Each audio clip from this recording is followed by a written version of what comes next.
terus masuk surga. Ya. Karena Allah Subhanahu wa taala itu maha baik.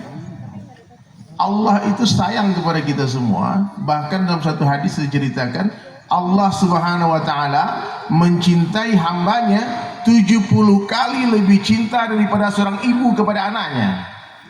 Itu cuma kiasan saja, sebetulnya lebih lagi.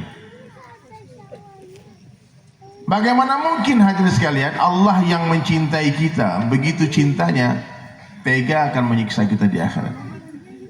Nggak mungkin kan? Coba, mungkin nggak ibu-ibu mau menyiksa anaknya? Tidak mau.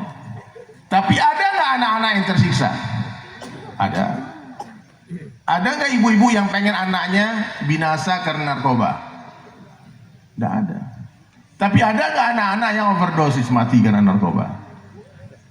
Saya yakin bapak ibu semua tidak pengen anaknya mati ditabrak mobil, tabrakan accident ketika balap-balapan. Loh, dilarang jangan nak. Tapi ada nggak anak-anak yang tabrakan mati kemudian?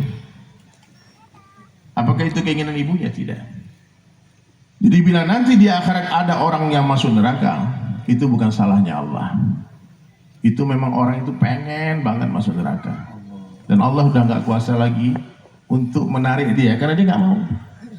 Ya. Kayak Fir'aun laknatullah alaihi itu ditunggu berkali-kali, itu didatangkan Nabi Musa berkali-kali, tapi nggak mau. Bahkan terakhir itu ketika Fir'aun laknatullah alaihi itu mau ditenggelamkan di Laut Merah,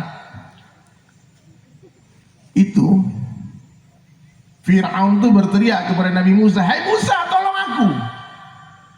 Jibril alaihissalam tahu sebentar lagi dia mau minta tolong sama Allah nih. Disumpel mulutnya Fir'aun dengan tanah sehingga dia tidak bisa bicara lagi, dia mati dalam kekafiran. Bahkan dalam satu riwayat dikatakan, seandainya waktu itu Fir'aun minta tolong kepadaku, kata Allah, aku tolong dia. Jadi Allah Subhanahu wa taala itu maha baik. Apa buktinya?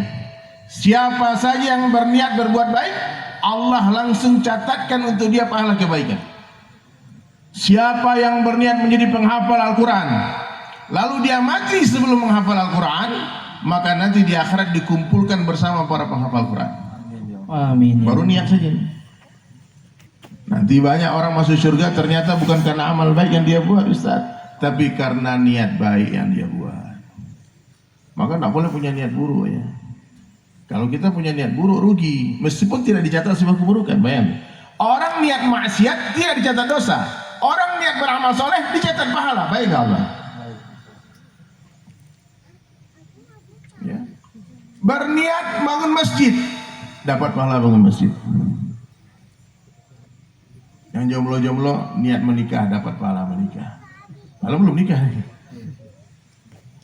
Yang berniat berangkat haji umroh sekeluarga, dapat pahala haji umroh.